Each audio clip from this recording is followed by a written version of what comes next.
Desde los estudios de NTC, la red independiente presenta Noticias 1. Hoy no llenamos la Plaza de Bolívar de Bogotá, llenamos el centro de toda Bogotá, que es diferente. Aquí está, esta es la imagen del día, la movilización de defensores de las reformas sociales que promueve el gobierno y de la gestión del presidente Petro.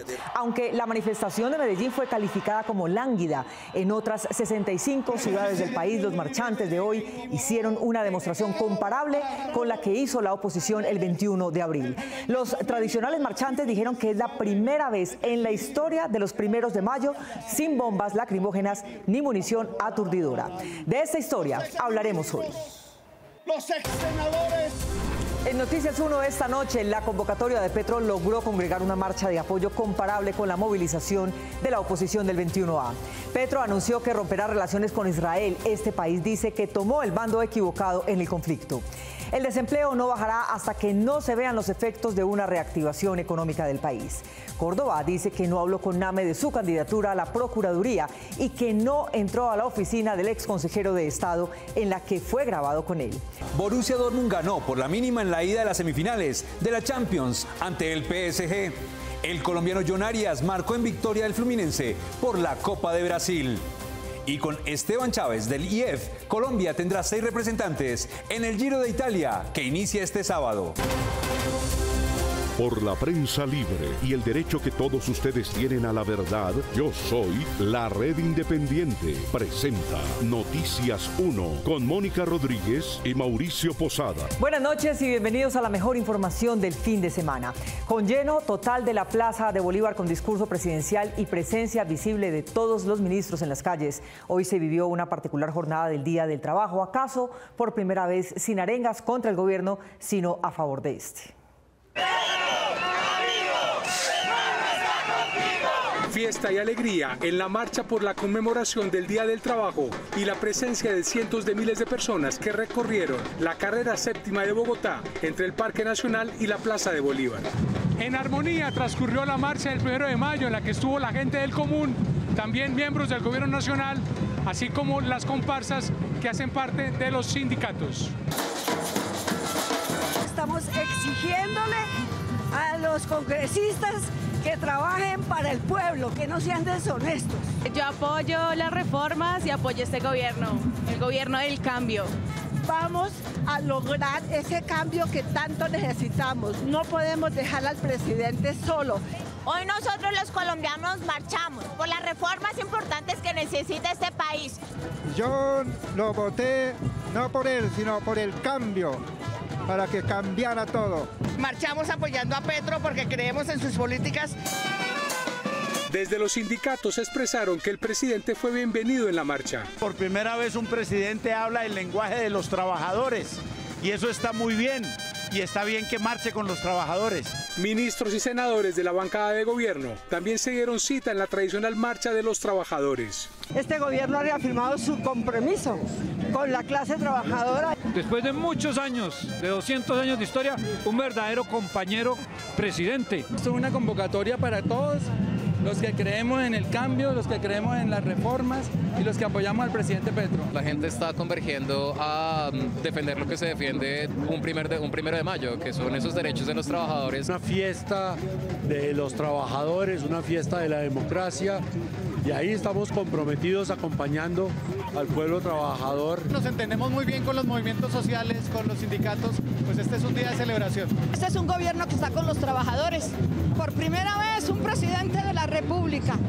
No hemos visto a los de los privilegios desfilar con nosotros. Ha salido multitudinariamente la gente, no solamente los trabajadores, sino también todos aquellos que apoyan y respaldan al gobierno del cambio. Es que nosotros, los del Pacto Histórico y nuestro presidente, hemos salido todos estos años a marchar. Un 1 de mayo inédito en el que marcharon tanto el sindicalismo, los simpatizantes del gobierno y el gabinete que lidera el presidente Gustavo Petro.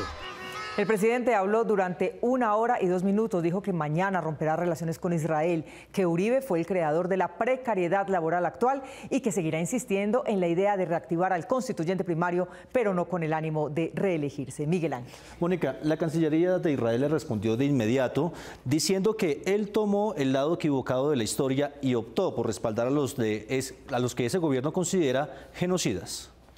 Hoy no llenamos la Plaza de Bolívar de Bogotá, llenamos el centro de toda Bogotá, que es diferente. El presidente Petro, que se convierte en el primer mandatario en marchar junto con la clase obrera en la conmemoración del 1 de mayo, tomó los micrófonos en la Plaza de Bolívar para dar un discurso que comenzó con el anuncio de romper relaciones diplomáticas con Israel. Que mañana se romperán las relaciones diplomáticas con el Estado de Israel por tener un presidente genocida. Petro comparó al primer ministro de Israel con el expresidente Álvaro Uribe y dijo que el gobierno de este fue autor de las desigualdades laborales que existen en Colombia. El presidente Uribe se equivocó de cabo a rabo, precisamente por estarle creyendo a pies juntillas al el pensamiento del siglo XIX, es decir, que la ganancia sale es de expandir la jornada laboral. Premodernos, anacrónicos, vetustos. Se refirió a la marcha del 21 de abril y la intención de quienes salieron ese día. Y se vinieron los exministros, los exsenadores, los expresidentes, todos juntos de uno y otro partido, los aspirantes eternos a la presidencia, los que se visten de centro, pero caminan al lado del ataúd gritándole que muera el presidente. Se vino caminando la gente engañada. Y confirmó su idea de realizar un acuerdo nacional a través de una constituyente en la que no se hable de reelección. Un acuerdo nacional se escribe en letras constituyentes. El poder constituyente no es para ver si me reeligen, como dice Uribe. Yo no soy como Uribe, no soy adicto al poder. Pero advirtió que no promoverá violencia en las calles, pero tampoco impedirá la voluntad popular de respaldarlo. Si intentan un golpe contra la voluntad popular, tal como hicieron el 19 de abril de 1970, el pueblo en las calles recuperará la democracia y la voluntad popular. Y también lanzó un mensaje a su propio gabinete. Ministro o ministra que le dé miedo, dé un paso al costado y deje que otro lo pueda hacer. Funcionario que se robe un peso, funcionario que ponga carlanchines a recibir coimas por la contratación pública, se va del gobierno del cambio con el rabo entre las piernas. Según Petro, las manifestaciones del 1 de mayo tuvieron una alta presencia en 60 ciudades del país.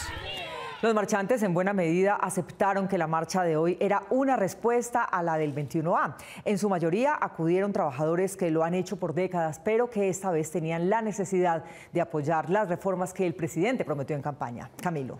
Mónica, el discurso del presidente fue bien recibido por los manifestantes. Allí se comprobó que Petro aún conserva fuerza para movilizar y un electorado enamorado de su personalidad. Es la 4ª vez que vengo a ver hablar al presidente. Nunca en mi vida, en mis 62 años, había visto a un orador tan especial como Gustavo Petro. Después del discurso en tarima del presidente Gustavo Petro conmemorando una jornada más del Día Internacional del Trabajo, las más de 50.000 personas que lo escucharon atentamente durante más de 1 hora opinaron frente a las palabras del mandatario. Democracia plebeya, que no somos solo nosotros, sino también los que marcharon el 21. Él, como siempre, muy coherente con lo que propone, con lo que siempre ha querido para el país, que es mejorar los derechos de todas las personas pobres, de la gente olvidada. Ese poder que le da al pueblo, que le entrega al pueblo que lo eligió. Eso es lo más relevante. Sabemos que el presidente es una persona que cuenta con el pueblo, respeta al pueblo. Aunque muchos no alcanzaron a escuchar su discurso por la gran convocatoria que tuvo. No alcancé a escucharlo todo, llegué solo al final porque era muy difícil entrar a la plaza, demasiada gente. No alcancé a entrar porque quedamos muy lejos de la multitud de gente que hoy lo acompañamos a él. Quienes pudieron hacerlo aprovecharon para mandarle un mensaje. Te amo, Petrico. Larga vida, compañero presidente. Esta es una manifestación de que el pueblo está con usted. Sin embargo, muchos dijeron que esta es una respuesta a la marcha de la oposición del pasado 21 de abril. Totalmente, porque mientras ellos manifestaban muerte, nosotros manifestamos vida. Es una respuesta, el pueblo le está diciendo a todo el aparato político corrupto del país que las cosas deben cambiar y que debemos luchar por un cambio. Otros se abstuvieron de hacer comparaciones porque creen que el 1 de mayo es un día para homenajear a los trabajadores. Yo creo que no tiene justificación compararla. Aquí estábamos de voluntad, de amor, de espíritu, de trabajo. Aquellos parece que están un poquito como siempre, negociados, comprados.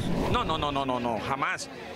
Esta es una expresión del pueblo, por Dios, que se inició desde hace muchos años, pero que estas élites, estas familias tradicionales la han cortado. Sobre las 2:30 de la tarde, los más de 50.000 asistentes se dispersaron pacíficamente de la Plaza de Bolívar. El 21 de abril el presidente dijo que su respuesta a la marcha de la oposición sería la del Día del Trabajo. A las 11:34 de la mañana del día de la marcha de la oposición, la Secretaría de Gobierno de Bogotá estimó que el aforo en la Plaza de Bolívar era de 45.000 personas. Hoy, a las 12 del mediodía, la misma Secretaría estimó que la asistencia en la Plaza de Bolívar era de 51.000 personas y de 55.000 a la 1:30 de la tarde al término del discurso presidencial. Es decir, las dos marchas sí son comparables y hay un poco más personas dispuestas a salir a la calle para pedir las reformas que para pedir que salga el presidente. Analistas políticos consultados por Noticias 1 consideraron que las manifestaciones del 1 de mayo sí fueron una expresión de apoyo al gobierno en el marco de la reivindicación de las luchas sociales que promueve Petro. ¡Viva el gobierno del cambio!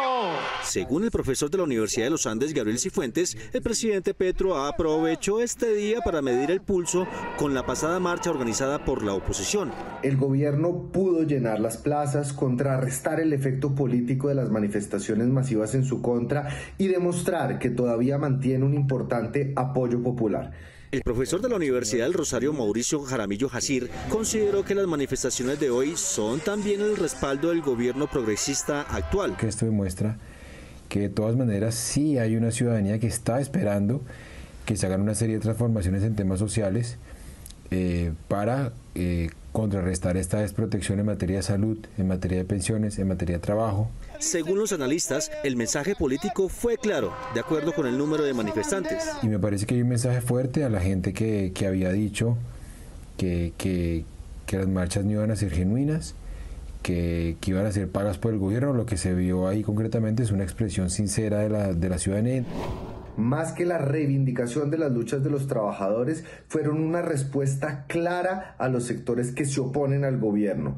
La administración toma con estas manifestaciones una bocanada de oxígeno. Aunque advirtieron que el discurso de Petro dejó a un sector político sin fuerza. Cabe mencionar que tanto el 21 de abril como las manifestaciones de hoy, el centro queda invisibilizado y presa del efecto centrífuga en esa puja política entre la izquierda y la derecha. Los analistas aseguraron que las manifestaciones en las calles continuarán a favor y en contra del gobierno hasta tanto se llegue a un acuerdo nacional promovido por Petro.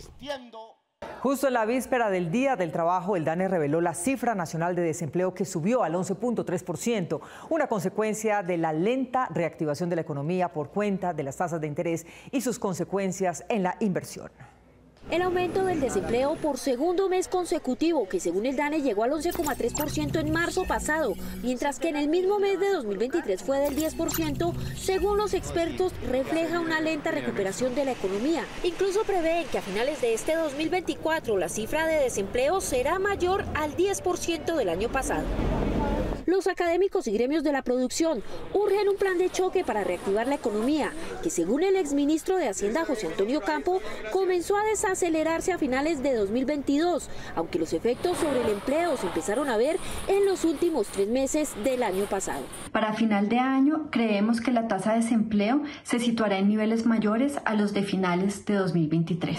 La recuperación de la economía está siendo un poco más lenta, que seguramente esto va a continuar de esa manera. Entre las propuestas para recuperar los empleos está la generación de confianza y seguridad jurídica para los inversionistas y volver a construir una reforma laboral. La reforma laboral es algo que se tiene que flexibilizar para generar ese equilibrio entre los trabajadores y los empleadores. Estos datos son consistentes con lo observado en materia de desaceleración económica con corte al 2023 y sugieren una alerta y un llamado para que sector público, sector privado y por supuesto gobierno, junto con la academia, pensemos qué se puede hacer a futuro para poder generar mecanismos de reactivación de la economía. Las pequeñas empresas, que representan el 79% del empleo nacional, insisten en una reforma tributaria que permita tarifas de impuestos diferenciales para este sector. Debe impulsar a las MIPYME. Esto implica que es urgente una reforma tributaria orientada al fortalecimiento de la economía real, que permita unas tarifas de impuestos diferenciales para las micro, pequeñas y medianas empresas. Es algo que siempre desde ACOPI se ha trabajado en todos los gobiernos, porque esa tarifa diferencial permite también la generación de empleo. Los incentivos fiscales para las empresas que contraten más empleados son otras de las propuestas para aumentar la generación de empleo. El presidente del Senado, Iván Name, le pidió a la Fiscalía que investiga el caso del fraude de los carrotanques de La Guajira, que interrogue a Sneider Pinilla, quien ofreció su confesión de acusado involucrándolo a él en el negocio. De paso, anunció que según esta declaración también lo denunciaría a él. Ayer el periodista Daniel Coronel reveló que el ex subdirector para el manejo de desastres de la Unidad de Gestión del Riesgo, Sneider Pinilla, iba a denunciar a personas que estarían en el escándalo de la compra de 40 carrotanques de La Guajira por más de 46.000 millones de pesos. Como tal, contar. Empezaron a conocerse de quiénes se tratarían. Sí, hay congresistas, hay ministros y hay obviamente altos funcionarios del gobierno nacional, de presidencia. O sea, esto vuelvo y repito, y como yo lo he dicho, no pueden echarle la culpa a una persona cuando, vuelvo y repito, yo vengo siendo parte de una pequeña arista de un engranaje muy grande. Entre esos nombres están las actuales cabezas del Congreso, el presidente del Senado, Iván Name, y Andrés Calle, presidente de la Cámara de Representantes.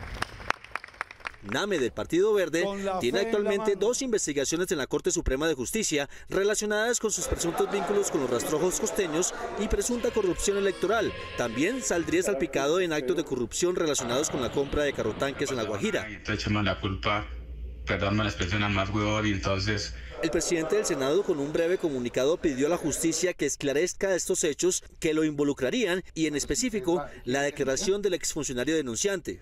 Recibir cuanto antes la declaración de Sneider Augusto Pinilla. El senador barranquillero, que dice no conocer la información de Pinilla, advierte que irá hasta las últimas consecuencias legales. Procederé a interponer las denuncias penales en su contra. Sneider Pinilla aseguró a través de su apoderado judicial que estas declaraciones y pruebas las aportará dentro de la matriz para buscar un principio de oportunidad. Contarle al país. Allí se nombran al exdirector de la Unidad de Riesgo, Olmedo López, el exsubdirector Víctor Andrés Mesa, el subdirector Luis Carlos Barreto y contratistas de esa entidad. El presidente de la Cámara, Andrés Calle, aún no se ha pronunciado sobre su presunta participación en el escándalo de los carrotanques en La Guajira. El excontralor Felipe Córdoba dice que no estuvo hablando de su candidatura a la Procuraduría con el presidente del Senado ni con el ex magistrado del Consejo de Estado, cuya oficina queda justamente en el edificio en que fue grabado en video. Víctor. Mónica, él dice que no habló del tema porque él no puede ser candidato, pero su visita sucedió en la víspera de que el Consejo de Estado revele el concepto que le fue pedido para que él pueda integrar la terna de la que el Senado tendrá que elegir. Desde ese punto de vista es muy importante ver. Carlos Felipe Pipe Córdoba, ex auditor y ex contralor, arreció su agenda política para afianzar su posible llegada a la Procuraduría en enero de 2025. Fue grabado el pasado lunes saliendo de este edificio donde sostuvo una reunión con el presidente del Senado, Iván Name. Se dijo en redes que allí, en el piso 12, funciona la oficina de un ex consejero de Estado. Un ex consejero de Estado. Córdoba intentaría llegar a la Procuraduría aparentemente sin contar con las calidades que, por ley, debería tener una persona para tan alta dignidad. A eso es que se ha hecho referencia. Entre 2021 y 2022 se conoció que Córdoba, mientras ejercía como contralor, obtuvo en tiempo récord su título de abogado y doctor en Derecho en una universidad privada de Bogotá. Esto para cumplir con uno de los requisitos para ser procurador. Debe sumar 10 años de experiencia como abogado e internacionalista.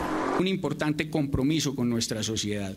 La jugadita de Córdoba se consolidaría con este parágrafo que se agregó al artículo 20 de la Ley 2039 de 2020. Hay acciones rápidas, contundentes y certeras. La Sala de Consulta y Servicio Civil del Consejo de Estado analiza el caso y emitiría esta semana un concepto para saber si Córdoba puede ser o no postulado a la terna al cargo de Procurador General, a solicitud de la Corte Suprema de Justicia.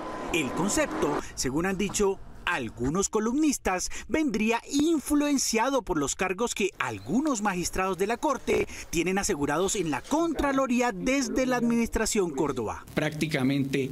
Consultado por Noticias 1, Felipe Córdoba no negó la reunión de esta semana con el presidente del Senado, pero dijo que esta no fue en la oficina de un ex consejero de Estado y que esta no estaba relacionada con ninguna campaña de la Procuraduría porque él no es ni puede ser candidato por este momento, es decir, hasta que el Consejo de Estado, a solicitud de la Corte, lo habilite como candidato mediante la resolución de esta consulta. Eso es lo más importante. Cabe recordar que el Procurador General es elegido por el Senado a partir de una terna presentada por el presidente, la Corte Suprema de Justicia y el Consejo de Estado.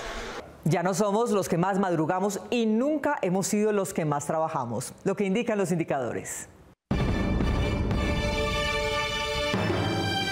La revista World Population Review renovó su ranking mundial de madrugadores. Colombia, que en 2023 fue el país más madrugador, este año fue superado por Sudáfrica por 3 minutos. En tercer lugar quedó Costa Rica, donde la gente se levanta a las 6:38. En Dinamarca, el país más productivo de la OCDE, se levantan a las 7:19. Y los últimos son los árabes sauditas, que madrugan a las 8:27. Esto indica que no por mucho madrugar amanece más temprano. Esto es lo que indican los indicadores. La primera regla para organizar las finanzas de una microempresa es separar sus cuentas de las de la casa de sus socios y trabajadores. En el país hay registrados más de 3.7 millones de micronegocios, es decir, pequeñas empresas en las que la economía empresarial y familiar suelen revolverse. La creatividad es el motor del emprendimiento. Lo más importante es centrarse en la idea, pero enseguida se requiere organización financiera. Controlar los gastos de su negocio le ayudará a tener mejor flujo de caja. Mejorar los servicios utilizando herramientas tecnológicas y el marketing digital atraerá nuevos clientes. Encontrar un equilibrio entre un precio justo para sus clientes le ayudará a su producto a ser más atractivo y mejorar la rentabilidad de su negocio. Aproveche las fechas comerciales como el Día de la Madre o del Padre para ofrecer promociones y descuentos, logrando que su producto llegue a más personas. Noticias 1 renueva su imagen y reafirma su independencia. Tenemos la última tecnología digital y el mejor equipo periodístico para que ustedes reciban información objetiva con criterio auténtico, analítico e investigativo. Este es Noticias 1, la red independiente. La investigación y las capturas de miembros de la banda de alias Papá Pitufo fue la que le dio al director de la DIAN los insumos para asegurar que la mayor parte del contrabando del país no entra por cruces clandestinos, sino por los puertos autorizados con la firma de funcionarios de la DIAN y de la policía. El director de la DIAN, Luis Carlos Reyes, sorprendió a unos e indignó a otros al afirmar que la mayor parte del contrabando entra al país con la complicidad de subalternos suyos y de la policía fiscal y aduanera. Realmente la inmensa mayoría del contrabando que entra al país entra por los aeropuertos, por los puertos y por los cruces de frontera autorizados. El jefe tributario del país coincidió con la fiscalía que investiga a la red de Diego Marín, alias Papa Pitufo, pendiente de su extradición desde España y la captura de su lugarteniente Ricardo Orozco Baeza, alias El Bendecido, y 3 de sus supuestos secuaces. En la investigación, un agente infiltrado grabó al contrabandista Juan Francisco Pacho Solano reclamando porque una nueva funcionaria de la DIAN en Cartagena le habría hecho saber que ella misma asumiría el contrabando, sacándolo a él del negocio de los cigarrillos, al que funcionarios, policías y contrabandistas llaman con el nombre clave de humo.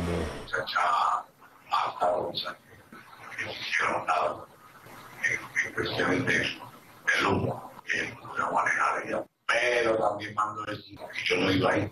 ¿Y quién le dijo eso? No, nada.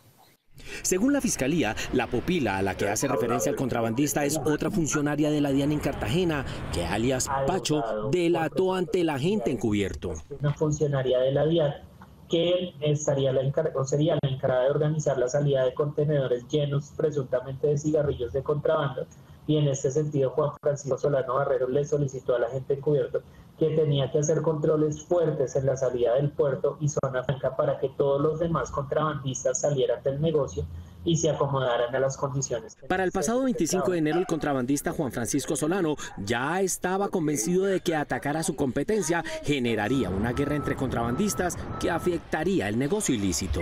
Me gusta que la competencia trabaje, siempre lo he dicho así, porque es que la competencia aquí es un peligro. Usted no deja que los demás también coman. Según el pliego de la fiscalía, también una experta abogada, estando adscrita a la DIAN, era la encargada de asesorar los trámites aduaneros de la banda de Papa Pitufo, El Bendecido y Pacho.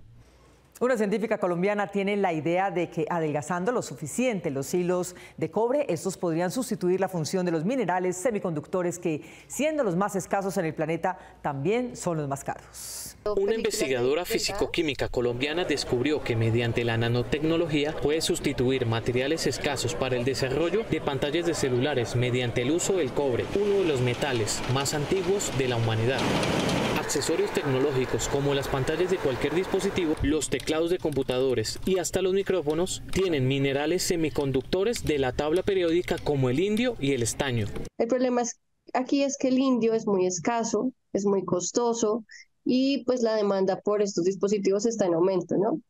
Entonces la cuestión es que estamos en búsqueda de algo que pueda reemplazar ese material. A través de la manipulación del cobre, que es el material conductor por excelencia para reducir su diámetro hasta el nivel de nanohilos, estos pueden replicar el comportamiento eléctrico y electrónico de otros metales, incluso en la pantalla de un dispositivo móvil. Para probar esta hipótesis, pues tuvimos que fabricar los nanohilos, hacer las películas delgadas y probar que pues pudieran ser usados en este tipo de dispositivos. Nuestra cordillera de los Andes es rica en cobre, que si se prueba la efectividad de sus características como nanohilos, tendría un futuro aún más promisorio en la revolución digital. En Bogotá se cumplió el primer torneo oficial de equipos y primera certificación PPR para coaches de pickleball, el deporte de raqueta que va en auge en el mundo y que aquí contó con asistencia de Estados Unidos, Guatemala, México y Venezuela. El pickleball está imparable a la hora de hacer deporte. Hacer que la gente tenga una nueva oportunidad. Torneo internacional en Bogotá que reunió practicantes de 5 países y brindaba también capacitación a entrenadores. Somos la única opción en Latinoamérica que brindamos este tipo de certificaciones, entonces nos estamos volviendo en epicentro del pickleball, pioneros en capacitaciones. Las naciones invitadas confirmaron su auge. Y ahorita tenemos casi 2.000 jugadores, 100 canchas. Fui a Perú el año pasado a un torneo y ahí nos topamos con que en toda Latinoamérica estamos jugando, llegaron 14 delegaciones. En Colombia, su crecimiento es inclusivo, como Pickle Play Palmira, en el Parque La Emilia. Ya tenemos niños que de pronto vienen de un ambiente difícil y los invitamos a jugar, a ver algo diferente, un deporte deporte que es muy emocionante. No se necesita tener un nivel físico o un nivel técnico muy alto para comenzar a jugarlo, como otros deportes. Varias disciplinas, pero un elemento en común. Jugadores de tenis, jugadores de ping-pong, jugadores de bádminton, jugadores de pádel. Es Nasser Peñalosa, quien junto a Juan Manuel Pinzón son los número 1 del país. En Palmira fuimos campeones de ese torneo, fuimos a Guatemala, quedamos subcampeones. Pero individualmente, un colombiano ya jugó un latinoamericano y va por más. Todos los fines de semana hay torneos en todo Estados Unidos. Capaz entre más vayas ganando, vas subiendo tu rating, tu nivel y puedes llegar a ser profesional ya con un equipo. Por ahora, esta comunidad se está asociando y aspira a ser medio millar en este año en el que las canchas de barrio pueden ofrecer una alternativa que no se detiene. Noticias 1 renueva su imagen y reafirma su independencia. Tenemos la última tecnología digital y el mejor equipo periodístico para que ustedes reciban información objetiva con criterio auténtico, analítico e investigativo. Este es Noticias 1, la red independiente. Nos vemos en las redes sociales y el próximo sábado aquí en Noticias 1 con las mejores noticias del fin de semana. A ustedes, como siempre, gracias por elegir la independencia. Feliz noche. Noticias 1 continúa con su labor periodística e investigativa y seguimos con nuestro compromiso por la verdad. Por eso, para nosotros, sus donaciones y apoyos son muy importantes. Recuerden que pueden apoyar todas las emisiones de Noticias 1 del 2024 en baki.co/inclinada la red independiente. Y en esta ocasión enviaremos a vuelta de correo el nuevo buzo de Noticias 1 2024 en color negro o blanco por aportes de 140.000 pesos, disponible en todas las tallas. Recuerda, baki.co/inclinada la red independiente. Clic en suscribirme, ingresa el monto por 140.000 pesos y listo. Muchas gracias por elegir la independencia.